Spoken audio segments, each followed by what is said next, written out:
ముందుగా news and Nidadavolu ప్రేక్షకులకు వినాయక చవితి శుభాకాంక్షలు.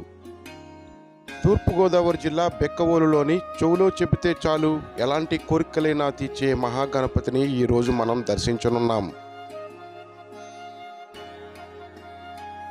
సర్వ విఘ్నాలకు అధిపతిగా అగ్రపూజలందుకునే గణేశుడిని నిత్యం దేవతలు సైతం ఆరాధిస్తున్నారంటే ఆయన శక్తి ఎలాంటిదో అర్థం చేసుకోవచ్చు. అలాంటి ఆ స్వామి ప్రతి చోట కొలువై భక్తులకు అండగా నిలిచే ఉంటాడు.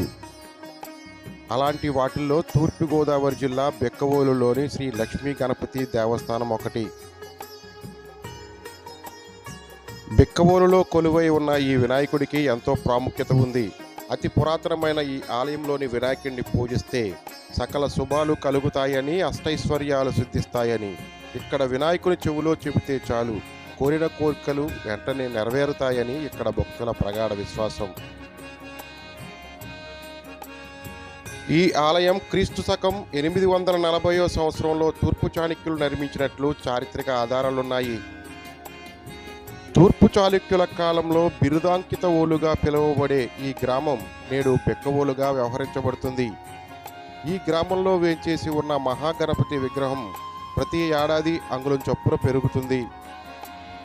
7 అడుగుల ఎత్తుతో ఉండే ఈ మహాగణపతి విగ్రహం 9వ శతాబ్దానికి చెందిందని స్థల పురాణాలు చెబుతున్నాయి. మహమ్మదీయుల దండయాత్రలో కనుమరుగైన ఈ విగ్రహం కాలక్రమేపీ ఓ భక్తునికి కలలో కనపడి మరలా వెలుగులోకి వచ్చింది. స్వయంభూ విగ్రహంగా వెలసిన ఈ మహాగణపతి విగ్రహాన్ని చూసేందుకు భక్తులు తండోపతండోపాలుగా తరలివస్తుంటారు. ఇక్కడ మహాగణపతి విగ్రహానికి చెవులో చెబితే చాలు ఎలాంటి కోరికలైనా నెరవేరుతాయని తెలియడంతో భక్తులు ఈ బెక్కవోలు మహాగణపతి దర్శించేందుకు బారులు తీరుతారు. ఈ మహాగణపతి విగ్రహానికి నవరాత్రుల్లో విశేష పూజలు నిర్వహించడం ఇక్కడ పరిపాటి.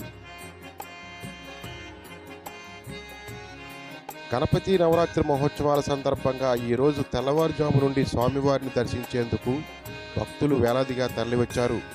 స్వామివారికి విశేష అభిషేకాలు, పూజలు నిర్వహించారు. గణపతి హోమం ఎక్కువగా ఈ దేవస్థానంలో నిర్వహించడం పరిపాటి. ఇంతటి మహిమాన్విత మహాగణపతిని దర్శించేందుకు తూర్పుగోదావరి జిల్లా బెక్కవోలు వెళ్లాల్సిందే.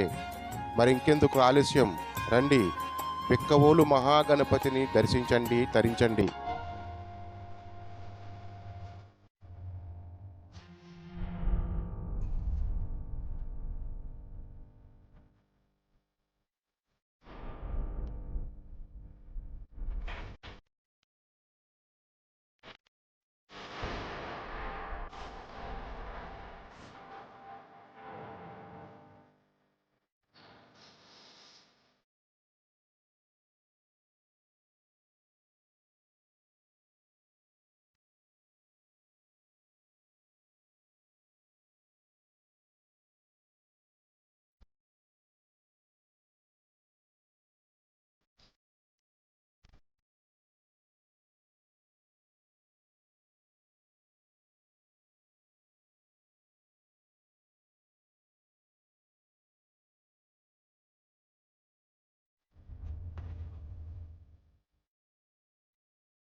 శ్రీ గురుభ్యో నమ. శ్రీ లక్ష్మీ గణపతయే నమ. వెంకటరమణ సద్గురుమూర్తయే నమ. బెక్కవోలు లక్ష్మీ గణపతి స్వామివారి దేవాలయం. ఇక్కడ స్వామివారి స్వయంగా వ్యక్తమైనటువంటి స్వామివారండి. సుమారు 70-80 సంవత్సరాల క్రితం నుంచి కూడా స్వామివారికి పంట చేలో దొరికినటువంటి స్వామి. చిన్న విగ్రహం పెద్దదవుతూ వస్తూ ఉంటుందని చెప్తారు. అలాగే భక్తులందరూ ఇక్కడ మరొక విశేషం ఏంటంటే, స్వామివారి చెవి దగ్గరగా వెళ్ళి మనసులో ఉన్నటువంటి కోరికలు స్వయంగా చెవి దగ్గర చెప్పుకోవాలి. ఆ చెప్పుకున్నటువంటి కోరికలు ధర్మబద్ధంగా, నమ్మకంగా చెప్తే ఖచ్చితంగా నెరవేరి పునర్దర్శనం చేస్తారు. అదొక సంప్రదాయం ఇది. అలాగే ఈ సంవత్సరము 18వ తారీఖు నుంచి వినాయక చవితి నవరాత్రులు వైభవంగా జరుగుతాయి. సుదూర ప్రాంతాల నుంచి భక్తులందరూ కూడా తరలి వచ్చి స్వామివారిని సేవించి తీర్థప్రసాదాలు తీసుకుని వెళ్తారు. తద్వారా స్వామివారి యొక్క కృపకు పాత్రలు కాగలుగుతారు. పునర్దర్శనం కూడా చేస్తారు. శుభం.